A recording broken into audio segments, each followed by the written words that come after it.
হ্যাঁ। কাঁঠাল কাটতেছেন কে? কাঁঠাল রাখবো না এখন। কেন ভাই? এই দেখেন কাঁঠাল সব কেটে দিচ্ছি। আরে কাটতেছেন কেন? এগুলি বড় হইলে তো খাওয়া যাবে না ভাই। হ্যাঁ না, এখন এই গাছের কাঁঠাল কেটে দেবো। এর আগে আপনি বড় বড় পাকা কাঁঠাল খাওয়াইলেন, এখন এই বড় বড় কাঁঠাল কাইটে ফেলতেছেন, ব্যাপার কি ভাই বুঝলাম না। কাঁঠাল রাখবো না এখন। কেন? আমি বলছি দাঁড়ান, আগে একটু কেটে নিই। এ তো গোড়া থেকে সব ফালাই দিলেন। সব ভাই একটু সামনে এসে একটু দেখান তো কাঁঠালগুলো কাইটে কি করলো এগুলি। শেষ করে দিছে সব। কি ব্যাপার ভাই, কারোর সাথে ঝগড়া করছেন নাকি?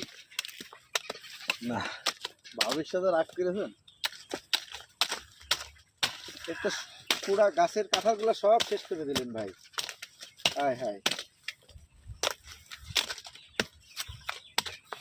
এবারটা আসেন, কেন কেটে দিচ্ছি কেন কাঁঠাল, তাই কাটছেন না? ভাই? এই যে কাঁঠাল, কাঁঠাল কেটে দিলাম কেন? এখন হচ্ছে